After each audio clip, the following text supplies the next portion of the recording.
Berjumpa lagi dengan Albarak. Kita lanjutkan cerita kelahiran kembali Dewa Abadi tanpa nama. Jangan lupa share, like, komen, dan subscribe. Kelahiran kembali Dewa Abadi tanpa nama bab 1621, bayi.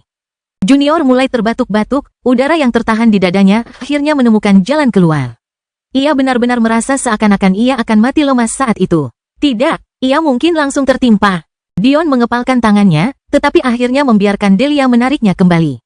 Dia pikir dia belajar mengendalikan emosinya dengan lebih baik dalam beberapa tahun terakhir, tetapi ada beberapa hal yang sudah keterlaluan. Mencemarkan nama baik makam dua gadis yang membuatnya merasa sangat bersalah di dalam hatinya adalah salah satu dari hal-hal itu. Apa yang kau lakukan? Dion kembali mengeluarkan kata-kata itu. Jika keadaan terus berlanjut seperti ini, rahangnya akan hancur meskipun tubuhnya sangat kuat. Junior terus batuk, berusaha membersihkan tenggorokannya. Sangat pemarah, aku jelas lebih berkepala dingin daripada kamu. Junior mungkin tidak salah, tetapi ucapannya itu jelas tidak membantu situasi. Itulah bagian yang ironis. Sepertinya dia masih punya cara yang sama untuk membuat semua orang kesal dengan kata-katanya seperti yang dilakukan Dion. Ketika Dion memulai perjalanannya di dunia persilatan, darah Demon Sagelah yang membuatnya panas. Namun, garis keturunan aslinya, garis keturunan Titan Emperor, bahkan lebih tinggi dari darah iblis. Dia adalah orang yang pemarah dan suka bermusuhan. Junior lolos dari nasib itu karena memiliki konstitusi yang sepenuhnya berbeda, tetapi ia tetap saja menyebalkan seperti Dion. Tentu saja aku tidak akan menggali kuburan tanpa alasan. Tidak bisakah kau melihat ki kematian? Jika itu alasanmu, aku bersumpah akan menggantungmu dari langit dengan kakimu dan menghajarmu di hadapan semua orang di Soul Planet sebagai penonton. Urat Dion yang menonjol semakin menjadi-jadi. Selama beberapa hari terakhir, setiap kali tanah planet jiwa hancur, ki kematian yang jinak akan melayang ke atas. Tidak masalah di mana tanah itu hancur. Junior menggunakan ki kematian sebagai alasan seperti orang yang mengambil pujian karena menyembuhkan orang yang sudah sehat. Anda tidak menemukan apapun, dimanapun Anda menghancurkan tanah, ki kematian akan muncul. Jadi mengapa Anda melakukannya di atas kuburan mereka? Junior tampak menggigil membayangkan akan dicambuk di depan umum. Dia mungkin tampak baru berusia 3 tahun, tetapi dia memiliki harga diri dan kesombongan seperti Dion. Dia tidak bisa mentolerir hal seperti itu. Kamu tidak akan berani? Coba saja kau, dasar bajingan sombong. Delia merasakan bibirnya berkedut melihat mereka berdua berdebat satu sama lain. Untungnya, dia sudah menutup telinga Little Aiden, jadi dia tidak perlu mendengar pertengkaran yang vulgar itu. Selain itu, ironi itu tidak luput dari perhatiannya. Dion menyebut kloningannya sebagai orang sombong yang menyebalkan jelas merupakan hal yang menonjol. Dengar, aku tidak akan melakukan hal seperti ini tanpa alasan. Batu kehidupan itu tidak memilihku sebagai pemiliknya, melainkan mereka. Dion ingin berteriak balik, tetapi dia malah menggigit lidahnya. Apa yang kamu bicarakan? Apa kau tidak ingat ketika Mia dan Bella mengatakan mereka mengenalimu meskipun kau memakai masker karena mereka mencium aroma yang tidak asing bagimu? Bahkan, aromamu mengundang dan menyenangkan? Melihat wajah Dion yang bingung, Junior melambaikan tangannya seolah dia tidak mau repot-repot menjelaskan lebih lanjut. Kloninganku, Junior mendengus. Orang ini bodoh. Seakan-akan dia bisa menjadi kloninganku. Junior kembali menggali seolah-olah Dion tidak ada di sana, tangan kecil pucatnya bekerja secepat yang ia bisa. Hai, Dion menarik Junior ke belakang dengan menarik kerah bajunya dan menggantungnya di udara. Diam saja dan biarkan aku yang melakukannya. Dion menggertakkan giginya dan memutuskan untuk mempercayai Junior. Dia membenahi makam itu agar tampak seolah-olah tidak terjadi apa-apa sebelum mengarahkan pedang kinya keluar dan memotong serta mengangkat peti mati mereka dari tanah dengan sempurna. Dion tidak pernah mengirimkan akal sehatnya ke makam si kembar. Itu hanya masalah rasa hormat. Namun, ketika ia melihat pemandangan peti mati mereka yang terbuka di hadapannya, ia tiba-tiba merasa telah melakukan kesalahan besar. Mia dan Bella yang dulu dikenalnya sudah tidak ada lagi. Sebagai gantinya, ada 2 bayi yang sedang tertidur. Tidak, bayi bukanlah cara yang tepat untuk menggambarkan mereka, atau mungkin memang begitu. Dion tidak sepenuhnya yakin dengan istilah teknisnya, tetapi mereka berdua setidaknya berusia beberapa bulan, mereka tampak mendekati usia 1 tahun. Terlalu besar untuk menjadi bayi, tetapi terlalu kecil untuk menjadi balita. Penampilan mereka juga berubah. Tentu saja, mereka tampak identik, seperti biasanya, tetapi rambut mereka berwarna nila tua yang hampir tampak hitam kecuali jika matahari memantulkannya dengan cara yang tepat. Selain itu, rambut mereka jauh lebih panjang daripada yang diharapkan untuk anak-anak. Peti mati mereka dilapisi bantal beludru yang nyaman. Tetapi rambut mereka sebenarnya cukup panjang untuk dijadikan selimut. Rambut mereka tiba-tiba berkilau, berubah dari warna nila tua yang Dion kira pernah ia lihat sebelumnya menjadi merah marun tua. Beberapa saat kemudian, warnanya berubah menjadi merah magenta tua. Jika Dion harus menggambarkannya, itu seperti rambut Damaris dan Giralda yang berkilauan dalam warna merah muda, ungu muda, dan biru tiba-tiba berubah menjadi gelap. Dion tidak dapat melihat warna mata mereka karena mereka sedang tidur nyenyak, tetapi ia merasa iris mata mereka mirip. Tidak hanya itu yang berubah dari mereka berdua. Kulit mereka memiliki kilau abu-abu yang lembut. Meskipun warnanya aneh dan jelas tidak manusiawi, itu tidak tampak tidak wajar. Malah, tampak sempurna untuk mereka. Tubuh mereka yang kecil ditutupi dengan pakaian upacara yang sama dengan yang dikenakan Mia dan Bella saat dikuburkan, membuat Dion menyadari bahwa ini jelas bukan tipuan. Ini benar-benar terjadi di depan matanya. Apakah saya benar-benar meninggalkan dua bayi di sini selama hampir setahun? Itulah satu-satunya penjelasan yang bisa Dion berikan.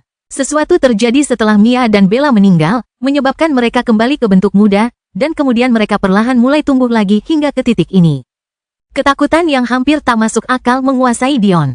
Bagaimana jika bukan karena Junior? Berapa lama mereka akan tinggal di sini? Berapa lama lagi mereka bisa bertahan? Tidak, bagaimana mereka bisa bertahan selama ini? Kelahiran kembali Dewa Abadi tanpa nama bab 1622, ketidakseimbangan.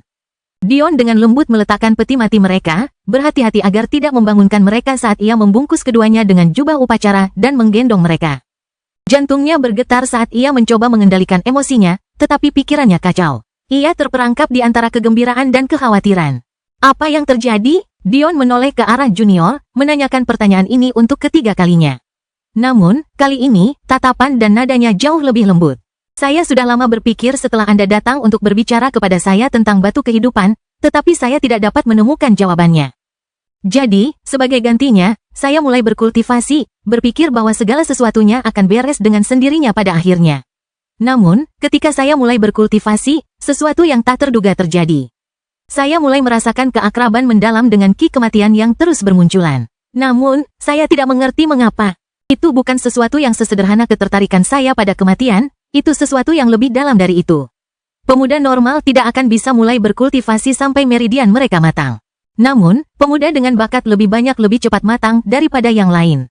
Dan, untuk Junior, yang meminum pil Martial Sein yang meningkatkan meridiannya ke tingkat dewa sejati, dia bahkan lebih cepat. Jadi, tidak ada masalah baginya untuk mulai berkultivasi sejak dini. Saat itulah saya menyadari bahwa rasa keakraban itu tidak datang dari saya, tetapi dari sisa-sisa Orcus dan konstitusinya. Jadi, saya fokus pada perasaan itu, mencoba untuk lebih memanfaatkan konstitusi saya. Saya pikir mungkin jika saya melakukannya, saya dapat menemukan beberapa kenangan Orcus yang masih tersisa lalu mungkin memahami sesuatu. Saya akhirnya membuat kemajuan besar hanya dalam beberapa jam, mungkin karena tubuh saya diciptakan dengan tingkat tubuh dewa kematian yang jauh lebih tinggi daripada yang saya miliki saat ini. Jadi kemajuan saya lebih lancar daripada yang dialami orang lain. Saat itulah saya menyadari bahwa rasa keakraban itu tidak sepenuhnya berkaitan dengan Orcus. Ya, itu terkait dengannya, tetapi tidak secara langsung dengan tubuhnya. Seolah-olah itu adalah semacam pengaruh luar yang secara naluriah membuat saya merasa dekat. Namun, ini hanya membuat saya semakin bingung. Apa yang mungkin berhubungan dengan Orcus dan ki kematian, tetapi entah bagaimana tidak berhubungan dengan Orcus sendiri, atau lebih tepatnya tidak berhubungan langsung. Aku memeras otakku, tetapi aku tidak dapat memahaminya. Saat itulah aku ingat bahwa di antara ajaran inti Orcus yang kau tunjukkan padaku, ada teknik kultivasi ganda. Mata Dion membelalak. Benar sekali, dia sama sekali mengabaikan teknik itu karena dia tidak hanya memiliki teknik kultivasi ganda yang jauh lebih baik, yang akan didambakan bahkan di alam abadi. Tidak ada satupun istrinya yang memahami kehendak kematian. Jadi, itu hampir tidak berguna baginya. Saat itulah saya menyadari, ki itu terasa familiar bagi saya bukan karena berasal dari Orcus, tetapi karena berasal dari salah satu atau beberapa istrinya. Saat itu saya ingat bahwa Anda menggunakan hati istri-istri Orcus untuk mengkatalisis pembentukan tubuh saya. Itulah mengapa rasanya begitu familiar. Tetap saja, semua ini belum cukup bagimu untuk menghubungkan hal ini dengan Mia dan Bella, kata Dion. Kamu masih belum ngerti? Mereka bilang baumu familiar dan nyaman bagi mereka. Tapi, mereka jelas tidak merasakan hal yang sama terhadap orang lain. Apa kamu belum ngerti kenapa? Seolah diberi aba-aba, Mia dan Bella sedikit gemetar dalam pelukan Dion, mata opal gelap mereka yang besar dan indah terbuka. Pada saat itu, teriakan dua burung phoenix mengguncang planet Sol. Dion baru mengerti saat itu. Mia dan Bella tidak mengenali baunya, sebenarnya. Mereka mengenali bau surat wasiat kematiannya. Dion tidak tahu kemana perginya waktu sepanjang hari itu. Tetapi tiba-tiba ia berubah dari sekadar menarik perhatian para peneliti dan percaya bahwa Mia dan Bella sudah mati. Menjadi gadis-gadis kecil yang konon sudah mati itu berlarian dalam gaun hitam yang menggemaskan bersama Little Aiden dan Junior. Bagaimana Dion yang tidak memiliki seorang anak pun, tiba-tiba menjadi ayah dari begitu banyak anak? Ia tidak tahu, terkadang hidup memang seperti itu. Setelah kejadian ini, Dion segera pergi untuk berbicara dengan guru besarnya. Tentu saja, Dion telah mencoba bertanya kepada lelaki tua itu tentang Mia dan Bella sebelumnya, tetapi dia tidak punya jawaban. Ini adalah salah satu hal utama yang membuat Dion putus asa. Namun, dia berpikir bahwa mungkin dia akan tahu sesuatu sekarang. Gelombang beberapa jam yang lalu aku mengerti. Abraxus. Apa itu? Yah, aku mungkin sudah menduga hal ini akan terjadi pada akhirnya, terutama dengan medan perang kuno yang akan segera menyerang pesawatmu. Ketika kau mengatakannya seperti itu, apakah alam abadi juga memiliki medan perang kuno? Tentu saja, tapi medan perang kuno kita, katakanlah kurang penting daripada medan perangmu. Kenyataannya, taruhannya sama, tetapi tujuan sebenarnya dari medan perang lebih jarang muncul di alam abadi. Tetapi bagaimana kedua hal itu berhubungan? Tanya Dion. Ada hal-hal tertentu yang tidak dapat dipisahkan dari alam semesta, jelas bahwa representasi kematian adalah salah satunya. Surga telah terlempar terlalu jauh dari keseimbangan, jadi saat ini, ia mencoba untuk mengimbanginya. Tapi, alam mortal akan segera runtuh. Mengapa surga menciptakan dua Dark Phoenix baru? Bukan Ice Phoenix? Bukankah menciptakan kehidupan lebih tepat sekarang daripada menciptakan kematian? Seperti yang saya katakan, ada ketidakseimbangan yang parah. Surga juga bingung tentang apa yang seharusnya diciptakannya. Atau, mungkin lebih tepatnya, kehidupan yang coba diciptakannya sedang diganggu. Tetap saja, kelahiran Dark Phoenixes juga sangat penting. Mortal Plane tanpa konsep kematian tidak berarti semua orang bisa hidup. Lebih tepatnya, itu berarti kematian tidak memiliki pengguna, tanpa kendali, dan jauh lebih buruk dari yang seharusnya. Maksudmu murid keduamu mengganggu kelahiran kehidupan? Kelahiran kembali Dewa Abadi tanpa nama bab 1623, angkat tangan. Ya, Abraxus berkata sambil mendesah. Alam semestamu seharusnya menjadi pusat pemulihan alam mortal, tetapi bocah tak berbakti itu merusak keseimbangan yang coba dikembalikan oleh surga. Mungkinkah itu ada hubungannya dengan Jasmine dan jalan jahatnya? Kepala istana yang kau ingin tahu ini mungkin ada hubungannya dengan cara ini, ya. Tidak ada yang ada tanpa alasan. Jika Jasmine lahir, itu karena surga merasa perlu mengisi sisi lain, sama seperti kelahiran Mia dan Bella. Kau harus menerima keduanya, kau butuh keseimbangan. Saya dapat memberitahu Anda bahwa terlahir secara alami di jalan yang jahat dan mengukir jalan Anda melalui darah dan kematian sangatlah berbeda, yang satu jelas lebih buruk daripada yang lain. Namun, ini tidak berarti bahwa Jasmine itu murni. Dia secara definisi adalah jahat. Dia akan membunuh dan mengamuk, dan bahkan orang-orang yang tidak bersalah pun bisa merasakan amarahnya. Namun, dia tetap merupakan bagian penting dari kehidupan. Dion merasa sulit untuk menerimanya. Entah itu Abraxus yang dengan sayang memanggil murid keduanya sebagai anak nakal yang tidak berbakti, atau bahwa kejahatan itu perlu, keduanya tidak cocok dengannya. Abraxus terlalu longgar dalam hal kehidupan manusia, tetapi jika Anda telah hidup selama triliunan tahun, bukankah Anda akan bersikap seperti itu? Untuk pertama kalinya, ia merasa bahwa ia tidak benar-benar memahami guru agungnya ini sebagaimana yang ia kira, dan mungkin mustahil untuk sepenuhnya memahami keberadaan yang telah mengalami begitu banyak kehidupan. Mungkin beberapa hal memang tidak dimaksudkan untuk menjadi sempurna. Tetap saja, ia harus berpikir. Bahkan jika ia menggunakan kejahatan Jasmine dan mengarahkannya melawan musuh-musuhnya dan memanfaatkannya sesuka hatinya sekarang. Apa yang akan terjadi begitu ia menyatukan dunia fana? Apakah ia akan dipaksa membiarkan Jasmine mengamuk di antara orang-orang yang sekarang ia sebut sebagai rakyatnya? Itu adalah sesuatu yang harus ia pikirkan. Oh, kau datang untuk menemuiku, Dion, yang sedang berada di kantor Clara sambil memikirkan apakah ia harus berurusan dengan sisa populasi dunia fana terlebih dahulu, atau dengan Flaming Lily Disciples. Tiba-tiba mendapat tamu tak terduga, peneliti Lin. Dia telah mengizinkan para peneliti untuk berjalan-jalan dengan bebas, tetapi mereka terikat untuk meninggalkan Sol Planet. Dengan akal ilahinya, adalah tugas yang mudah baginya untuk menemukan mereka dimanapun mereka mencoba bersembunyi di satu planet. Jadi, dia memutuskan untuk membiarkan mereka melihat sendiri Mortal Alliance-nya. Tampaknya hal ini berdampak baik pada Lin. Saya akan menerima jabatan sebagai rektor akademi, tetapi saya punya beberapa syarat. Kesombongan dalam mata coklat Lin tampaknya telah kembali. Sungguh aneh bahwa seseorang yang menghargai orang yang tidak berbakat akan memiliki mata seperti ini. Tampaknya dia punya ceritanya sendiri, atau mungkin Dion terlalu bias dalam pikirannya.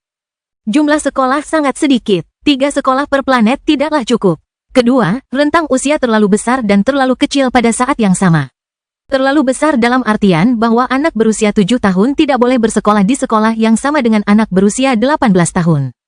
Mereka membutuhkan lingkungan yang berbeda dan gaya mengajar yang berbeda. Namun, usia tersebut terlalu kecil dalam artian bahwa usia 7 tahun sudah terlambat untuk memulai pendidikan dan usia 18 tahun bukanlah saat individu berhenti belajar. Kita memerlukan beberapa akademi, masing-masing dengan rentang usia yang kecil. Kita perlu mulai mengajar secara formal pada usia 2 tahun dan baru berhenti mengajar ketika mereka telah menyerap semua yang mereka butuhkan. Saya ingin kebebasan penuh untuk mengangkat dan memecat guru sesuai keinginan saya. Saya ingin mengatur ulang sistem penghargaan dan hukuman sesuai keinginan saya.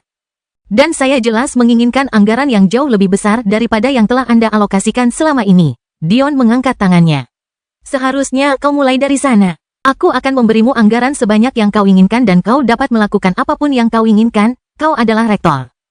Bicaralah dengan Mei Ying tentang jenis akademi dan kampus yang kau inginkan karena dialah yang akan menangani pembangunannya dan perencanaan kota yang menyertainya. Aku dapat memberimu naluri kepercayaanku untuk saat ini, tetapi kau punya waktu 10 tahun untuk menunjukkan beberapa hasil kepadaku.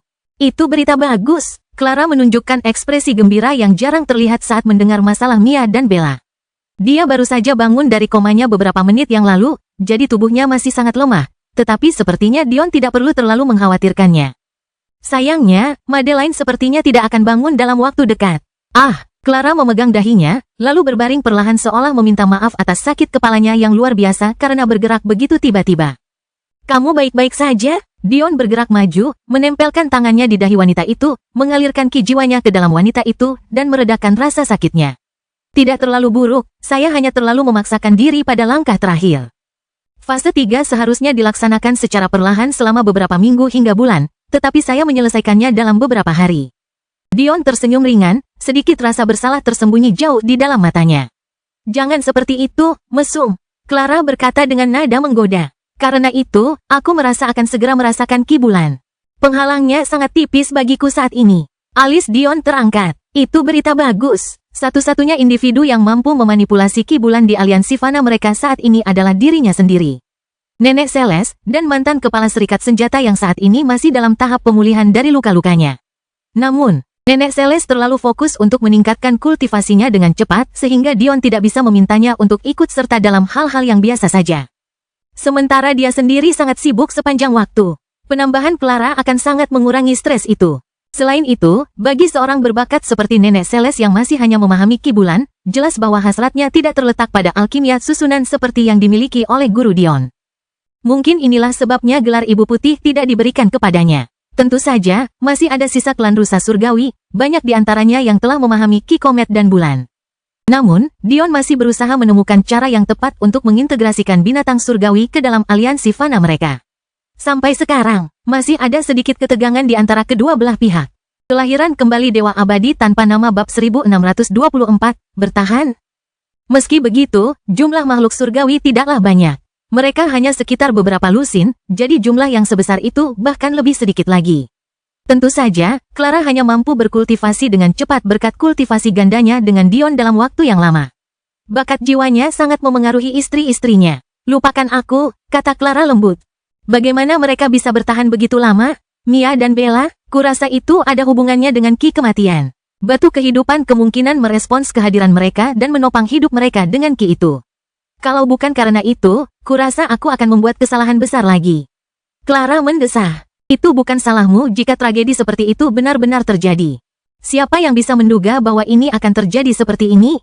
Apakah kamu sudah tahu mengapa mereka bereaksi seperti itu? Mereka bukan terlahir sebagai Dark Phoenix. Mereka adalah kebutuhan yang diamanatkan surga untuk menjaga keseimbangannya. Jadi kemungkinan besar tubuh manusia normal mereka berbenturan dengan Dark Phoenix yang tertidur jauh di dalam diri mereka. Mereka harus dilahirkan kembali. Tetapi kelebihan energi kehidupan di Soul Planet berkat Lifestone memperlambat proses tersebut dan berbenturan dengan pekerjaan yang harus diselesaikan oleh jiwa mereka. Hal ini akhirnya membusukkan mereka dari dalam keluar karena kehidupan berbenturan dengan kematian. Akhirnya, nyawa melayang dan mereka mati, sehingga Dark Phoenix yang sebenarnya dapat menyelesaikan tugas mereka dan membantu mereka terlahir kembali. Setidaknya itulah teori orang tua itu. Dia mungkin benar mengingat luasnya pengetahuannya. Jadi orang tua mereka bukan burung Phoenix? Mungkin tidak. Tidak ada informasi tentang Dark Phoenixes yang harus melalui pembaptisan seperti itu. Jika orang tua mereka adalah burung phoenix, kemungkinan besar mereka akan menjadi burung phoenix sejak awal tanpa harus menderita kesakitan seperti itu. Apakah mereka masih punya ingatan? Clara bertanya dengan gugup. Tidak heran dia punya. Jika tidak, apakah kedua gadis kecil ini benar-benar Mia dan Bella? Mungkin ini adalah kematian yang berbeda, tetapi tetap saja ini adalah kematian jika apa yang membuat mereka hilang. Dion mendesah. Sayangnya, sepertinya tidak begitu. Clara mengerutkan kening, membuat pasangan itu terdiam sejenak. Tidak heran mereka merasa seperti ini, sepertinya Mia dan Bella yang dulu mereka kenal telah tiada. Dion menutup matanya. Hampir 3 tahun lalu saya memutuskan untuk tidak lagi mengutamakan keluarga. Semua yang kami lakukan bersama-sama. Saya rasa saya tidak sanggup lagi meninggalkan mereka di sana. Clara tidak perlu bertanya untuk mengetahui apa yang Dion bicarakan. Yang ia maksud pasti sisa-sisa dunia fana. Setelah memperluas planet yang dapat dihuni dari 6 menjadi 10, masih ada satu yang belum dijajah. Itu adalah satu planet yang disediakan Dion untuk orang-orang di dunianya yang fana. Namun, jika dia harus jujur, dia melihat mereka sebagai pengecut, orang-orang yang lebih suka tinggal di dalam sangkar daripada menempat jalan menuju kekuatan untuk diri mereka sendiri. Meski begitu, Dion juga menyadari bahwa pertumbuhan yang mandek dari para jenius di dunia fana mungkin terkait dengan kurangnya rasa memiliki mereka. Sebagai seorang pemimpin, sudah menjadi tugasnya untuk memperbaikinya, dia harus memperbaikinya. Dion mungkin tidak seharusnya menganggap mereka sebagai keluarga, lagi pula, dia tidak memiliki hubungan sejati dengan mereka. Namun, sedikit kekerabatan yang masih dia miliki belum padam. Aku ikut denganmu, kata Clara tanpa ada ruang untuk berdiskusi. Dion memperhatikan kerumunan besar orang. Sekarang dia menyadari betapa besar sudut pandangnya telah berubah dalam beberapa dekade terakhir. Di masa lalu, pertemuan seperti itu akan tampak sangat besar baginya, kumpulan beberapa juta orang seharusnya begitu. Namun sekarang, dia hanya merasa bahwa mereka kecil dan tidak penting. Jika dia ingin membunuh mereka semua, apakah perlu lebih dari sekadar berpikir? Apakah dia harus mengangkat satu jari? Mereka tidak memilih lokasi yang megah. Faktanya, itu hanyalah hamparan rumput yang tak berujung. Dion duduk di sebuah bukit kecil yang tinggi, mengenakan celana olahraga dan kaos putih yang sama. Sudah lama sekali sejak beberapa orang tua di sini melihat celana olahraga sehingga mereka tanpa sengaja merasa nyaman. Clara, yang duduk di samping Dion, tersenyum tipis. Dia bahkan belum mencoba berbicara, tetapi dia sudah melakukannya jauh lebih baik daripada aku. Ketika Clara turun ke dunia ini, dia hampir seperti dewi di antara manusia. Dia tidak hanya menjadi jauh lebih cantik daripada wanita manapun yang pernah mereka lihat karena kultivasinya, dia juga secara paksa mereformasi tanah mereka dengan kekuatan absolutnya. Membuat orang merasa tenang dalam situasi seperti itu sulit. Namun, meskipun Dion telah mencapai ranah penampilan yang lebih dari itu, ia entah bagaimana membuat mereka merasa nyaman, seolah-olah ia adalah teman dekat mereka. Selain itu, wajah Dion sangat terkenal. Ketika orang-orang yang selamat dari serangan Matriarch Nifeus melihat Dion, mereka tercengang. Bagaimanapun, mereka telah menjadi pria dan wanita tua. Tetapi Dion tampak seperti baru saja merayakan ulang tahunnya yang ke-21 meskipun mereka tahu bahwa usianya seharusnya sudah lebih dari 60 tahun sekarang. Dampak diam-diam ini sangat kuat. Siapa yang tidak ingin hidup lebih lama? Saya yakin kalian semua punya perasaan campur aduk tentang penampilan saya. Sudah sekitar 8-9 tahun sejak terakhir kali kami muncul di hadapan kalian semua. Kalian yang berperan sebagai orang tua, teman, mentor, dan keluarga dari 36 anak muda yang kami bawa pergi. Kalian pasti punya banyak kekhawatiran. Kerumunan menjadi sedikit tegang mendengar kata-kata ini. Yang sebenarnya terjadi adalah saya tidak ingin menghadapi kalian semua karena saya kecewa dengan pilihan yang kalian buat. Perasaan cekung menyelimuti apa yang seharusnya merupakan bidang datar yang dipenuhi sinar matahari yang cerah. Saya tahu apa yang dipikirkan banyak dari kalian. Siapa saya yang bisa meremehkan kalian karena pilihan kalian? Kelahiran kembali Dewa Abadi tanpa nama bab 1625, lebih tua. Sebenarnya aku bukan siapa-siapa. Di dunia persilatan, aku bukan siapa-siapa. Ada jutaan orang yang bisa merenggut nyawaku kapan saja. Aku tidak datang ke sini untuk menindas kalian dengan kekuatan yang tidak terlalu berarti dalam skema besar. Aku hanya ingin kalian semua berpikir tentang apakah itu jenis kehidupan yang ingin kalian jalani. Dion melihat sekelilingnya. Di tempat ini, bisakah kau hidup seperti orang-orang bumi dulu? Kami adalah orang-orang yang lemah sebagai individu, tetapi pikiran dan kecerdikan kami membawa kami ke bintang-bintang dan seterusnya. Kami bekerja sama untuk mencapai hal-hal yang tidak pernah dapat dibayangkan oleh orang-orang yang bahkan dapat membunuh saya dengan satu jari. Kami melakukan ini dengan cara mengeksplorasi, berinovasi, dan merintis jalan baru. Kami tidak melakukannya dengan cara mengurung diri di tempat teraman yang dapat kami bayangkan dan bergantung pada orang lain. Mereka yang mendengarkan merasakan panasnya hati yang dapat mereka gambarkan. Bahkan mereka yang tidak menggambarkan diri mereka sebagai orang yang bersemangat pun merasakan hati mereka tergerak. Kenyataannya adalah, meskipun mayoritas ingin bertahan, ada sebagian besar penduduk yang menginginkan lebih untuk diri mereka sendiri dan anak-anak mereka. Sayangnya, tindakan banyak orang memadamkan semangat segelintir orang, sehingga Clara hanya membawa 36 orang jenius muda bersamanya. Tahukah kau bagaimana semua ini terjadi? Dion berbicara dengan lembut, tetapi suaranya terdengar jelas di dataran.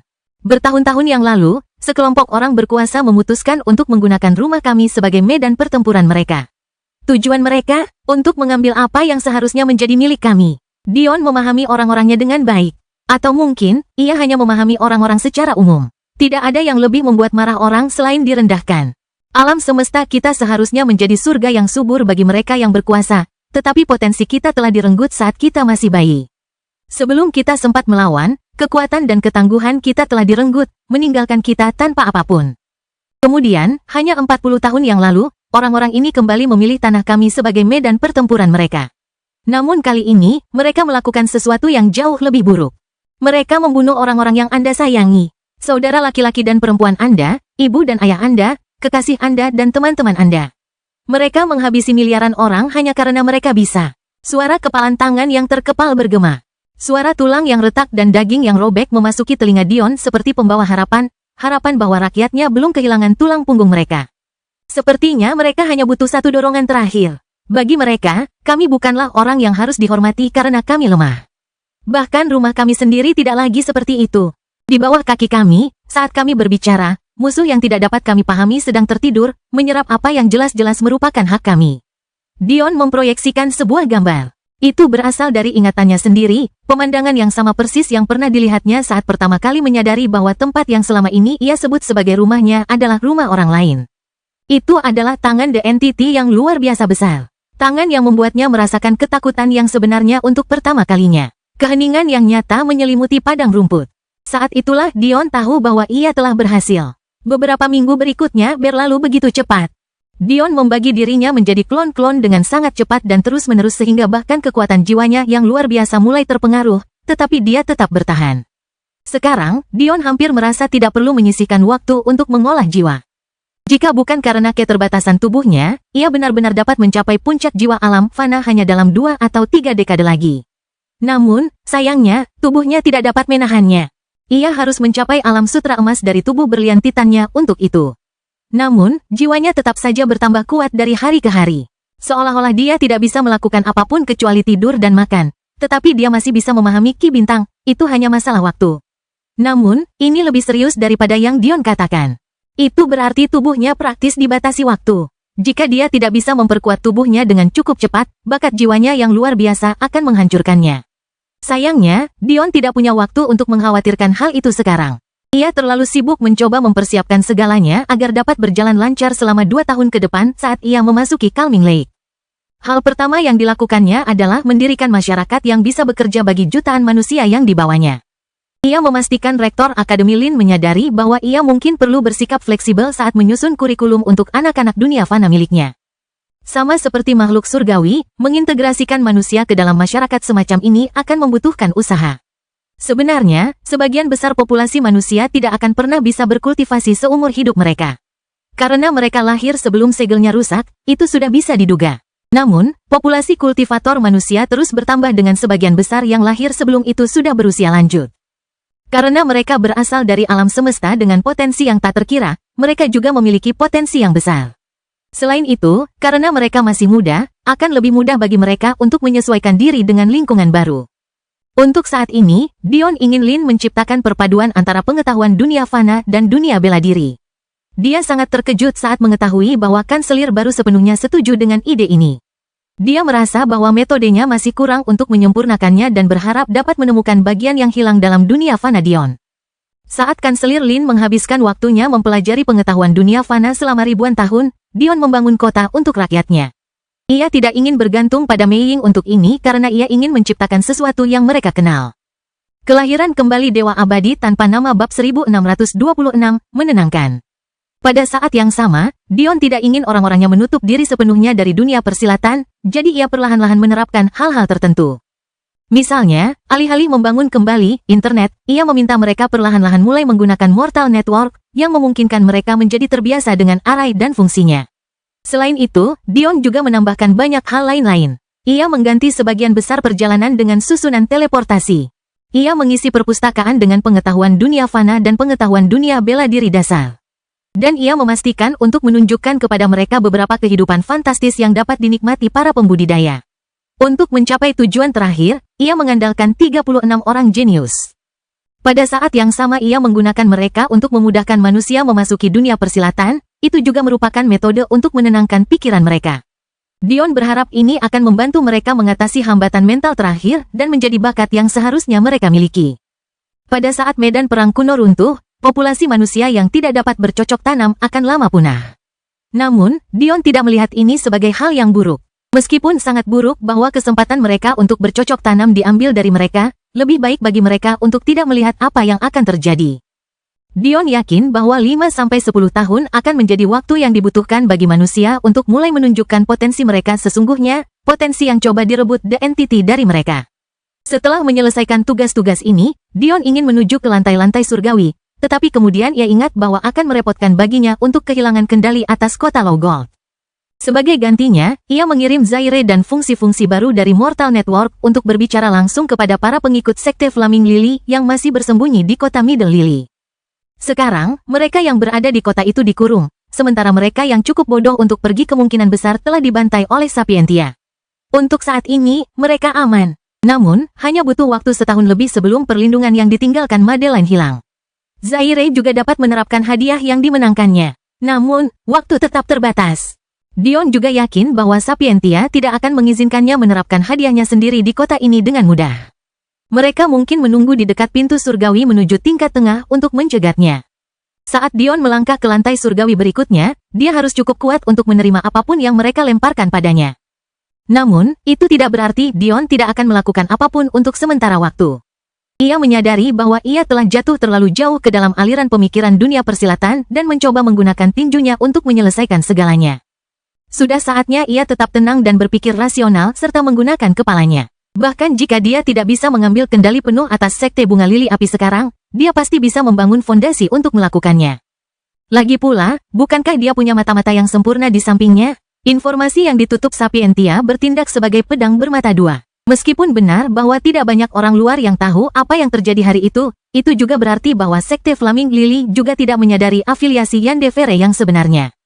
Dion diam-diam mengorganisasi para pengikutnya dan memberitahu rencananya agar Yandere dilaksanakan. Akhirnya, ia bersiap memasuki Calming Lake.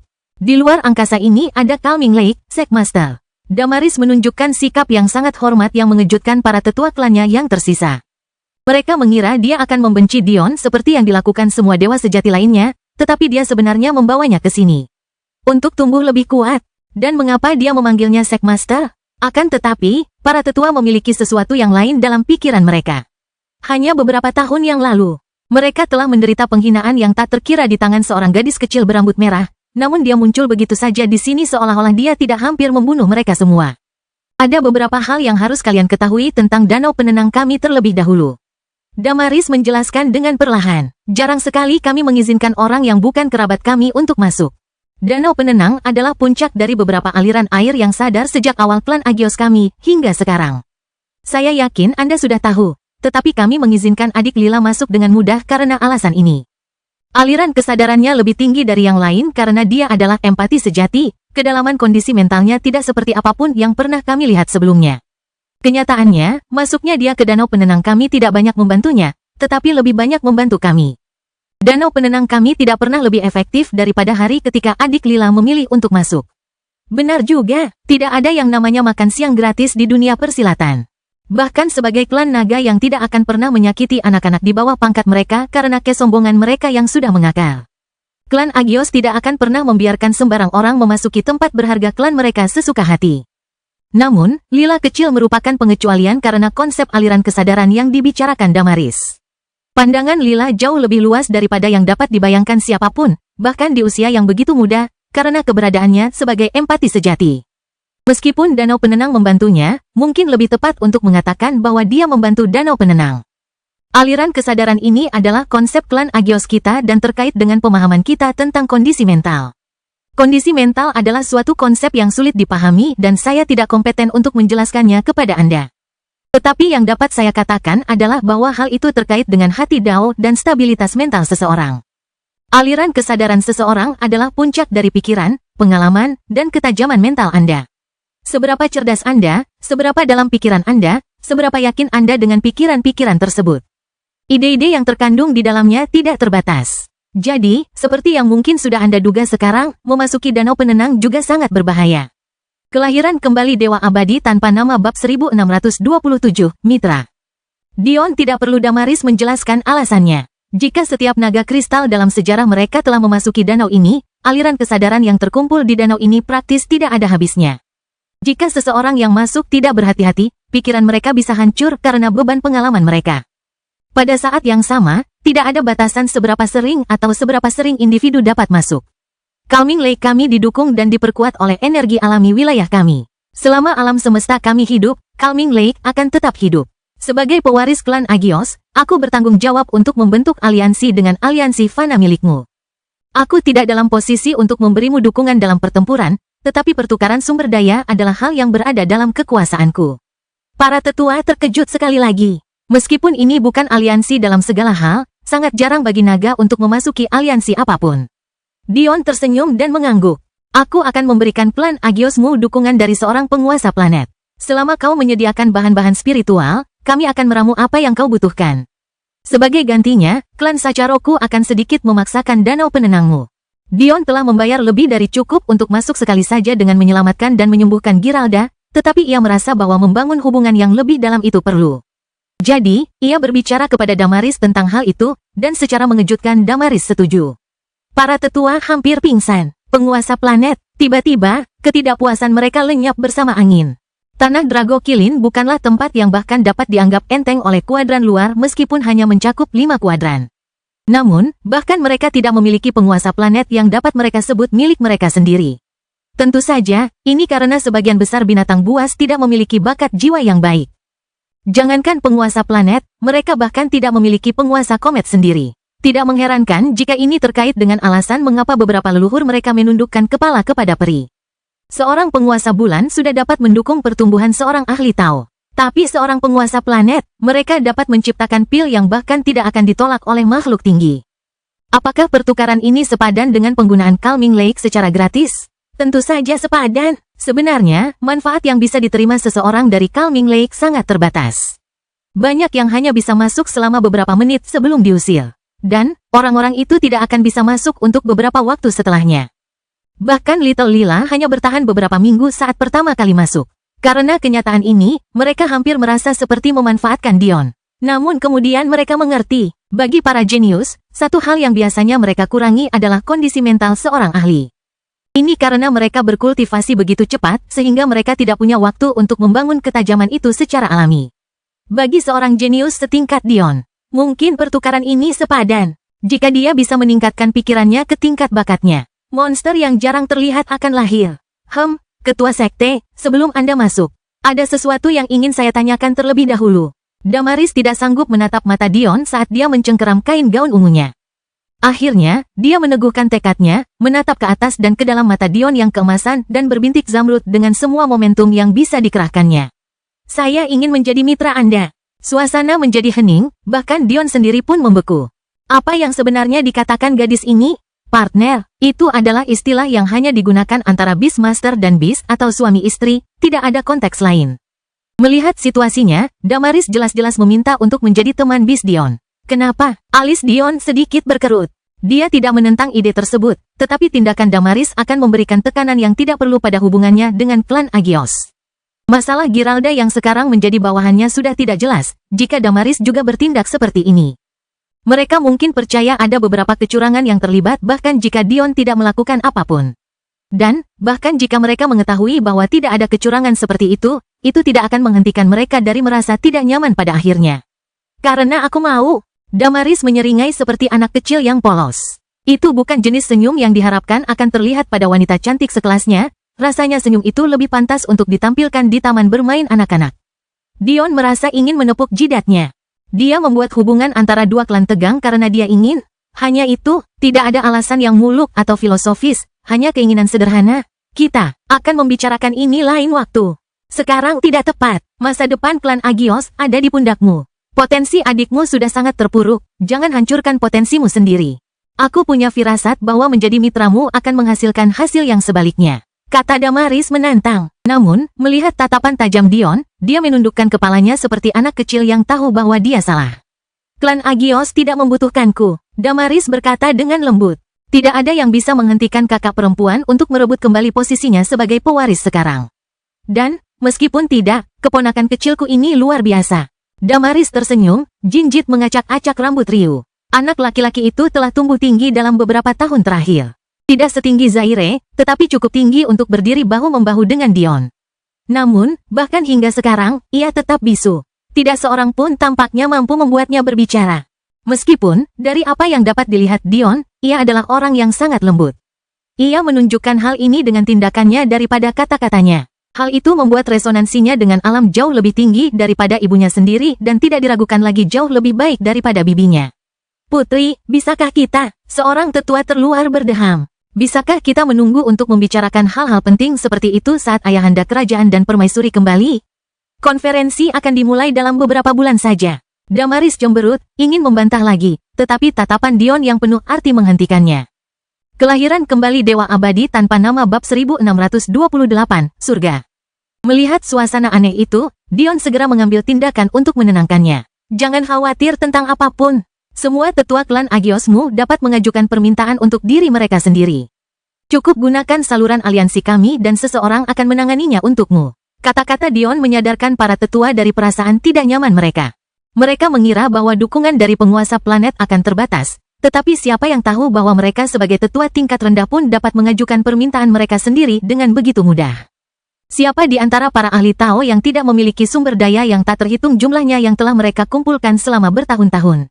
Masalahnya adalah menggunakannya secara efisien. Bagaimanapun, jumlah penguasa bulan sangat sedikit di kuadran menara mereka. Namun, Dion memberi mereka jalan keluar untuk menggunakan sumber daya ini. Banyak yang dapat melihat potensi terobosan di mana mereka sebelumnya mandek. Bagian terbaiknya adalah Dion bahkan memberikan beberapa formula untuk pil yang mungkin mereka minati. Tentu saja, itu hanya bahan-bahan dan deskripsi pil, jadi bagian terpentingnya tidak ada, tetapi meskipun begitu, jika ringkasannya akurat, mereka tidak dapat memperlambat detak jantung mereka. Dion memberitahu mereka bahwa permintaan untuk komet dan tingkat bulan dapat dipenuhi dalam beberapa minggu sementara permintaan untuk tingkat planet akan memakan waktu beberapa tahun. Tetapi itu pun tampaknya tidak menyurutkan antusiasme mereka. Apa artinya 1 atau 2 tahun bagi kehidupan seorang pakar Tao? Dion memberi isyarat pada Damaris dengan matanya. Sebaiknya mereka pergi sekarang, sebelum dia mengatakan sesuatu yang konyol lagi. Damaris tersenyum pahit sebelum berbalik ke arah sebuah brankas besar. Dion tidak dapat membayangkan sesuatu dengan kaliber ini di dunia fana miliknya. Itu adalah dinding logam perak dan perunggu setinggi lebih dari 50 meter, dilengkapi dengan tombol putar yang tak terhitung jumlahnya. Namun, yang mungkin lebih mengesankan adalah ketebalannya. Tangan kecil Damaris tampaknya membangunkan pintu brankas, menyebabkan tombol-tombol berputar di antara mereka sendiri. Itu adalah sistem yang rumit, tetapi Dion merasa bahwa ia melihatnya. Tombol-tombol itu hampir seperti peta bintang dan berputar untuk menunjukkan posisi dari waktu ke waktu. Pada dasarnya, kode rahasia klan Agios adalah hari ketika klan mereka didirikan. Atau, ulang tahun mereka. Dion merasakan bibirnya berkedut saat melihat ini, tetapi dia menahan diri untuk tidak mengatakan apapun. Membayangkan klan naga yang perkasa menggunakan tanggal lahir mereka sebagai kata sandi memaksanya untuk menggunakan setiap otot di tubuhnya agar tidak mati karena tertawa. Untungnya, adegan berikutnya cukup untuk membuatnya menahan napas dan tertawa. Itu adalah adegan yang hanya bisa digambarkan sebagai surgawi, surga sejati, turun ke alam fana. Airnya merupakan campuran warna merah muda-muda dan lavender, mengalir turun ke dalam tingkatan-tingkatan berwarna ungu yang jumlahnya hampir tak terbatas. Namun, tingkatan-tingkatan ini tidak berada di daratan, melainkan awan-awan berwarna merah muda. Bahkan, pintu-pintu kubah yang tebal pun terbuka untuk memungkinkan kabut merah muda memasuki struktur-struktur bawah tanah klan Agios. Dan bau itu, bau yang membuat tubuhmu menggigil dan hidungmu berkedut ingin menciumnya lagi. Bau wanita yang kau cintai dengan sepenuh hatimu. Surga, itu adalah danau yang menenangkan. Ledakan badung. Pintu-pintu brankas tertutup rapat di belakang mereka. Namun, ketika Dion berbalik, tanda-tanda pintu itu tidak terlihat dimanapun. Tampaknya ini adalah pintu masuk ke dunia mistis. Dion terkejut, tetapi dia mungkin seharusnya sudah menduga hal ini. Ini adalah danau penenang tingkat tertinggi dan termudah. Aliran kesadaran di sini adalah yang termudah untuk dilindungi dan menenangkan pikiran Anda. Saat Anda bergerak turun, airnya akan menjadi lebih pekat dan gelap. Akhirnya, jika Anda mengalir turun ke tingkat yang cukup, Anda akan memasuki danau penenang sejati di bawah yang kedalamannya tampaknya tak berujung. Aliran-aliran kesadaran perlahan-lahan jatuh dari sini ke bawah.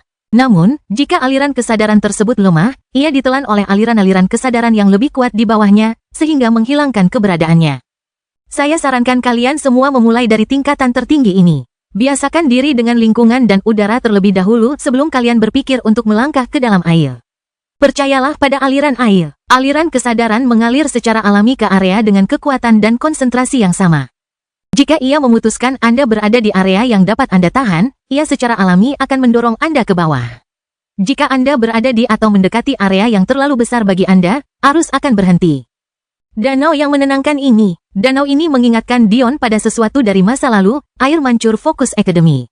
Klan Storm memisahkan diri dari klan Ragnar dan menggunakan teknik curian klan Pakal untuk mengorbankan nyawa murid-muridnya guna membentuk kolam ini. Faktanya, begitulah cara Dion bertemu Ava. Ava menyelamatkannya dari menyentuh air dan tidak sengaja membunuh dirinya sendiri. Bedanya, danau penenang ini dibangun oleh para peserta yang bersedia. Bedanya, bagaikan langit dan bumi. Dion tidak bergerak untuk waktu yang lama. Dia berusaha sebisa mungkin untuk tidak menunjukkannya, tetapi dia jelas yang paling lemah di sini. Dia bahkan tidak memiliki hati Dao, fakta yang dia sembunyikan dari semua orang. Dia membawa Clara, Amporae, dan Ri bersamanya, bersama Ryu dan Valet, sepasang kakak beradik yang telah lama terpisah. Saat itu, mereka semua telah menghilang, meninggalkannya berdiri di atas awan merah muda, menatap ke arah air terjun dan perairan yang tak berujung di hadapannya. Dion tersadar dari lamunannya, menoleh ke sampingnya. Tampaknya dia tidak sendirian, Valet juga tampaknya tetap tinggal. Valet menyusut di bawah tatapan Dion, menundukkan kepalanya. Dia tidak tinggal diam karena dia ingin. Jika itu terserah padanya, dia tidak akan pernah sendirian dengan Dion lagi. Kenangan dari masa lalu itu menggerogoti kesadarannya. Sebaliknya, dia juga ragu-ragu. Dia datang ke sini hari ini karena ibu dan ayahnya bersikeras, tetapi dia tidak melihat potensi yang sama dalam dirinya seperti mereka. Ada alasan mengapa Damaris menyebut adik laki-lakinya sebagai calon penerus, tetapi bukan dirinya. Kelahiran kembali Dewa Abadi tanpa nama bab 1629, Ungu. Dion menatap Valet dalam diam. Ia merasa sulit untuk percaya bahwa gadis ini adalah gadis yang sama yang mengebiri dirinya hanya karena ia menolaknya. Jika dia jujur pada dirinya sendiri, dia cukup keras dalam memberikan hukuman. Yah, mungkin tidak. Sebenarnya, jika bukan karena Jade dan Nine Cloud Yang, dia akan menjadi Kasim seumur hidup.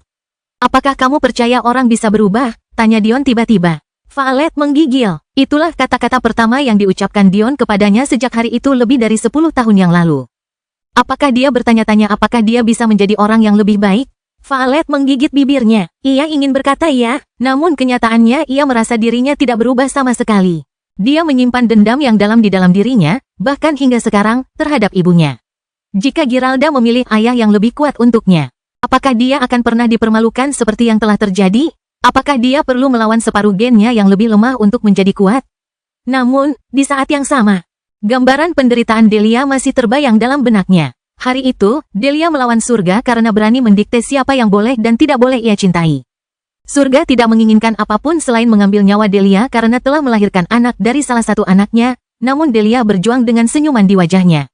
Mengalahkan serangan tanpa akhir sendirian. Sekarang Delia yang sama itu sendirian lagi. Apakah dia menyesal memilih suami seperti itu? Jika dia memilih seseorang yang lebih cocok, dia tidak akan sendirian, kan? Saya rasa tidak. Dion menjawab pertanyaannya sendiri. Bahu Valet bergetar, kepalanya tampak semakin menunduk. Namun, kata-kata Dion selanjutnya semakin mengguncangnya. Saya ingin menjadi penguasa berkepala dingin, yang memerintah demi kebaikan mutlak dengan pikiran yang tenang. Namun, saya ternyata cukup pemarah. Satu-satunya hal yang menghentikan saya dari menyerbu Sapientia, Kuadran dan membantai siapapun yang saya lihat dengan mata emas yang sombong itu adalah pikiran bahwa saya tidak punya kesempatan. Sebagian diriku percaya bahwa tidak peduli seberapa banyak aku melapisi diriku yang sebenarnya dengan lapisan dingin dan penuh perhitungan, inti diriku akan selalu berupa lava cair. Yang siap meletus kapan saja. Darah menetes dari bibir Violet. Ia tidak menyangka Dion akan berbicara tentang dirinya sendiri. Namun, hal itu tidak akan menghentikan saya untuk mencoba menjadi pria yang saya inginkan. Violet merasa seolah-olah sambaran petir telah menyambar jiwanya. Dia memperhatikan saat Dion duduk dan memasuki kondisi meditasi. Kenyataannya adalah bahwa bukan kata-kata Dion yang mengguncangnya sampai ke akar-akarnya, melainkan tindakannya. Dion Sacharo, seorang jenius di antara para jenius, diabaikan sepenuhnya oleh arus danau calming. Apa maksudnya? Itu berarti danau percaya bahwa dia bahkan tidak layak memasuki perairan tingkat terburuknya. Namun, bagi Violet, ini berarti sesuatu yang sama sekali berbeda. Itu berarti Dion tidak berbohong padanya. Bahkan seseorang yang tampak sempurna seperti dirinya memiliki kekurangan yang begitu besar sehingga ia masih berusaha sekuat tenaga untuk memperbaikinya. Jika ia saja bisa mengakui kesalahannya, siapakah dia, seorang wanita yang biasa-biasa saja bahkan di kuadran ke-99, yang tidak mengakui kesalahannya sendiri? Dion muncul di dunia yang sudah dikenalnya. Tubuhnya dan udara di sekitarnya terasa berat, dan hutan yang lebat dan tebal hampir tampak berwarna merah seperti biasa. Namun, ia sudah lama terbiasa dengan dunia itu. Ini tidak lain adalah dunia konstitusinya, yang dipenuhi dengan energi primordial. Selama beberapa tahun terakhir, Dion telah mempelajari banyak hal tentang dunia konstitusinya. Mungkin yang terpenting adalah bahwa tidak sepenuhnya buruk bahwa ia tidak dapat menggunakan seluruh tubuhnya. Dengan hanya mampu menggunakan sebagian kekuatannya, itu sama saja dengan ia membelah tubuhnya menjadi dua dan mendapatkan klon lain secara cuma-cuma. Sementara satu bagian tubuhnya bermeditasi di Calming Lake, separuh lainnya dapat mulai menjelajahi dunia ini dengan sungguh-sungguh. Seiring berjalannya waktu, ia perlahan mulai memahami beberapa kelebihan dan kekurangan dunianya. Pertama, hanya mungkin untuk membawa sesuatu masuk atau keluar jika dia benar-benar masuk. Ini adalah rintangan besar yang harus dilewati mengingat Dion saat ini hanya mampu menahan 201 juta jin, tetapi kapasitas penuhnya adalah 1 juta jin. Mencoba menahan beban itu hanya akan mengakibatkan Dion terbaring menyedihkan di tumpukan kotoran sekali lagi. Tentu saja, Dion bisa menahan beban tersebut secara paksa dengan memanfaatkan teknik Titan Emperor's Will miliknya yang melipat gandakan kekuatannya sebanyak 20 kali lipat. Namun, disitulah letak keterbatasan kedua di dunia ini, tidak ada yang tampak berfungsi sama. Ketika Dion pertama kali diteleportasi ke dunia ini, ia menyadari bahwa harta karunnya dari 33 surga tidak berfungsi seperti dulu. Yaitu, dibutuhkan lebih banyak energi untuk menyelesaikan tugas yang paling sederhana sekalipun. Dion menyadari hal ini terutama ketika ia mencoba menyaring kotoran burung jantan dari energinya dengan menggunakan inti energi yang saat ini dimiliki Nenek Celeste. Setelah berpikir sejenak, Dion mengerti alasannya. Dunia konstitusi ini benar-benar terputus dari realitas normal yang biasa dialami Dion. Dengan demikian, harta karunnya kehilangan dukungan dari surga, dan karenanya dibutuhkan lebih banyak hal untuk mempertahankan fungsi normalnya, yaitu lebih banyak dari Dion. Kita harus ingat bahwa harta karun 33 surga adalah harta karun legendaris semu, yang berarti sebagian harta karun tersebut dapat mengandalkan surga untuk memancarkan kekuatannya. Sayangnya, hal ini terputus di sini, sehingga harta karun tersebut lebih sulit digunakan. Konsep ini meluas hingga ke teknik, kemauan, dan bahkan jiwa Dion. Semua yang diketahui dan dipahami Dion berfungsi berdasarkan aturan sewenang-wenang yang ditetapkan oleh surga, tetapi dia terputus dari jaring pengaman itu di sini. Meskipun dia telah memahami dengan sempurna kehendak Kaisar Titan dalam realitasnya, dalam realitas ini, dia hampir tidak dapat merasakannya sama sekali. Kelahiran kembali Dewa Abadi tanpa nama bab 1630, sisa-sisa. Namun, di dalam kon ini terdapat seorang pro. Ruang ini sangat bagus untuk latihan. Apapun yang dapat dilakukan Dion di sini, akan menjadi berkali-kali lebih kuat dalam kenyataan melalui latihan. Ketika Dion mengetahui hal ini, ia merasa tekadnya kuat. Sebelumnya, ia mengira mustahil untuk mengolah energi di sini karena aturan yang menghalanginya membawa sesuatu masuk atau keluar.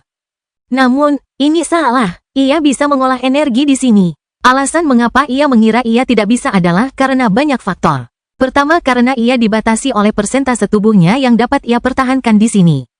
Karena ia dapat membawa 20% dari dirinya, ia hanya memiliki akses ke 20% dari tubuhnya, jiwanya, energinya, dan yang terpenting, bakatnya. Namun, poin kedua adalah faktor yang paling penting, secara umum sulit untuk bercocok tanam di sini. Kembali pada masa percobaan Dion yang kedua, ketika ia bertemu Amporae untuk pertama kalinya, Amporae sudah berusia 60-an. Akan tetapi, ia masih berada di alam suci. Baru setelah berkultivasi ganda dengan Dion, ia secara resmi memasuki alam surgawi. Apakah versi Amporae itu tidak berbakat? Tentu saja tidak. Dia memiliki darah malaikat yang sangat murni. Masalahnya adalah bahwa berkultivasi di tempat-tempat yang padat energi primordial sangat memperlambat kultivasi karena betapa mudahnya Ki itu bergejolak. Namun, pada saat yang sama, itu membuat setiap tahap kultivasi jauh lebih kuat daripada yang didiktekan oleh pengetahuan Dion.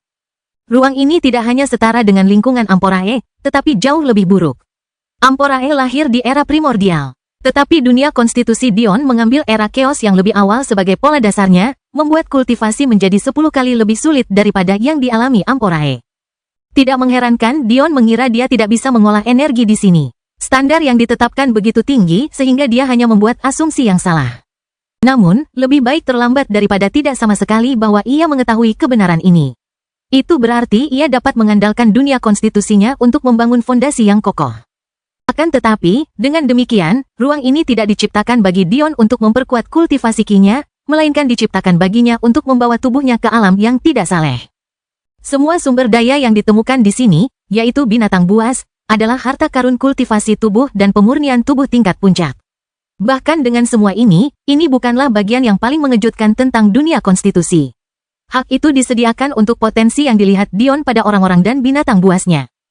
Dion memasuki sarang burung jantan. Tidak seperti sebelumnya, saat ia disambut dengan permusuhan, ia mendengar rengekan gembira yang terdengar seperti anak anjing yang menyapa pemiliknya. Dan, yang juga tidak terduga bagi siapapun yang pernah melihat mereka sebelumnya.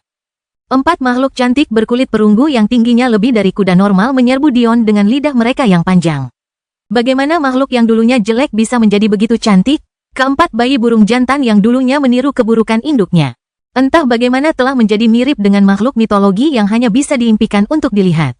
Mereka memiliki kekuatan dan ukuran, tetapi juga kelangsingan seperti kuda ras murni. Mereka dilapisi sisik perunggu yang bersinar dalam cahaya pucat gua bawah tanah. Meskipun memiliki gen banteng dari induknya, mereka tidak memiliki kuku. Sebaliknya, mereka memiliki sesuatu yang tampak seperti cakar elang besar bersisik perunggu. 3 cakar kuat dan ibu jari keempat yang pendek namun kokoh untuk menjaga keseimbangan. Wajah mereka ramping, dilindungi oleh sisik perunggu yang sama, sementara mata mereka memancarkan cahaya merah yang tajam. Pada saat yang sama, mereka meniru tanduk banteng milik ibu mereka yang tampak tidak pada tempatnya di samping gigi mereka yang tajam dan bergerigi. Namun, bagian paling menarik dari bentuk mereka adalah sayap perunggu besar yang terlipat di punggung mereka, berlapis seperti lembaran logam yang dibentuk menjadi bulu-bulu yang lincah. Ini adalah makhluk yang belum pernah Dion dengar namanya. Makhluk ini memiliki karakteristik gabungan dari banyak hal sehingga tidak mengherankan jika mereka terlihat aneh saat melihat induknya. Tetapi alasan mereka tidak terlihat aneh kemungkinan besar karena campur tangan Dion. Surga sangat menyukai simetri. Biasanya, bakat dipadukan dengan kecantikan. Namun, entah mengapa, meskipun dia sangat kuat, burung jantan yang melahirkan keempatnya hanya bisa digambarkan sebagai cacat. Kepalanya terlalu besar, kakinya terlalu kecil, dan kecerdasannya terlalu rendah. Dion menduga anak-anaknya akan mengalami nasib yang sama. Kenyataannya, mereka mengalaminya. Ketika Dion pertama kali melihat mereka, selain berdiri dengan 4 kaki, bukan hanya 2 kaki seperti ibu mereka, mereka juga mengalami cacat yang mengerikan. Saat itulah sesuatu berubah. Setelah melihat Dion menyembuhkan kaki ibu mereka yang terinfeksi dengan menggali batu ki suci tingkat esensi di gua ini, mereka mulai penasaran. Suatu hari, Dion benar-benar menemukan mereka sedang mengunyah batu-batu itu. Dia tidak benar-benar memikirkan apapun tentang itu, sampai dia menyadari bahwa setelah beberapa bulan, perubahan mulai terjadi dalam diri mereka. Bukan hanya kecerdasan mereka yang tampaknya tumbuh, tetapi kekurangan gizi yang mereka hadapi karena kelemahan dan ketidakmampuan ibu mereka untuk berburu menghilang dalam sekejap. Mereka tumbuh lebih besar dan lebih kuat, dan keburukan yang selama ini Dion kenali pun terhapus, sedikit demi sedikit.